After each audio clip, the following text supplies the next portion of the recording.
Hello and welcome to Dichotomy of Thought.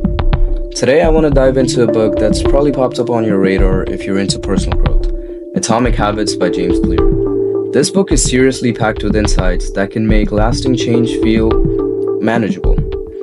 How many times have you tried to start a new habit, like working out or eating healthy, or break a bad one like smoking or drinking, only to give up a few weeks later? The good news is that this book isn't about beating yourself up.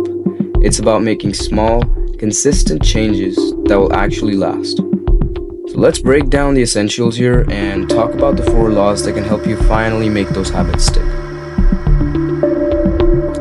Tiny changes can lead to massive results. Think of it like compounding interest but for your life. If you can get 1% better every day, by the end of the year, you're almost 37 times better than where you started. And of course, it works in reverse too. Just getting 1% worse each day can lead to a complete decline. It's a reminder that small choices, good or bad, really do matter. Law number 1 is make it obvious. And this one's all about awareness. It's surprising how many of our habits are on autopilot. For example, grabbing your phone first thing in the morning.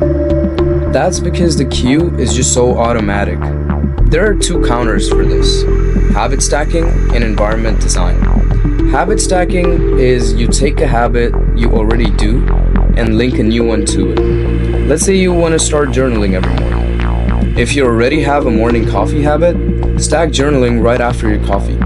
Every time you grab that mug, it'll trigger you to open your journal. Environment design is about shaping your space to make positive cues more obvious. If you want to read more, place books around your house in places you naturally spend time. Want to drink more water? Keep a glass on your desk. It's about making the right choice the easy way. This one's all about cravings. Let's face it, humans are wired to seek pleasure and avoid pain. Clear suggests something called temptation bundling. Basically, you pair something you want to do with something you need to do. For example, let's say you love listening to podcasts. Only allow yourself to listen to your favorite shows when you're at the gym. This way, you're linking something enjoyable with something productive, and your workout becomes something to look forward to.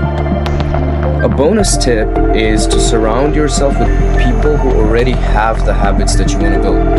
If you want to be more active, spend time with friends who enjoy hiking or working out. The habits of the people around us have a powerful influence on what we find appealing.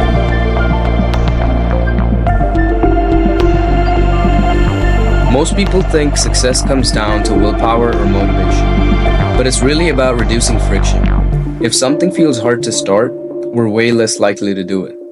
The author has a clever solution for this: the 2-minute rule. What's the 2-minute rule? The idea is to shrink your habit down to something so small it feels impossible to fail. It might sound almost silly, but here's why it works. The hardest part of any habit is just starting. If your goal is to read more, start by reading just 1 page a day. The 2 minutes gets you into the flow, and once you start, you'll likely keep going. Let's be honest, if something doesn't really feel rewarding, how long are we going to keep it up? Humans are all about instant gratification, so we need ways to feel that reward quickly. Clear talks about using a habit tracker as one way to make habits satisfying. Every time you complete a habit, mark it on a calendar or in an app.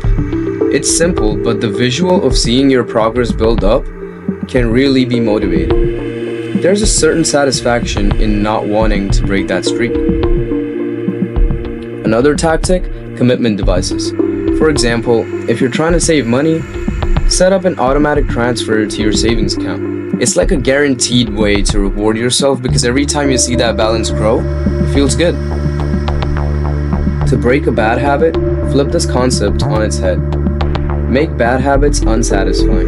If you're trying to spend less time on social media, you could log out after each session, making it just a little more of a hassle to get back in. The biggest takeaway from Atomic Habits is identity switch. True change isn't about what you do, it's about who you want to become. Clear suggests focusing less on goals and more on identity. Let's say you want to run a marathon. Rather than fixating on the outcome, focus on the identity of a runner. When your habits align with your sense of self, they stop feeling like chores and start feeling just who you are. That's the real power of habits. So let's recap. Number 1, make it obvious. Design your environment to make cues easy to notice. Number 2, make it attractive. Link habits to rewards. Surround yourself with supportive people. Number 3, make it easy. Simplify. Reduce friction and start small. Number 4, make it satisfying. Use rewards to keep you motivated and don't break the streak.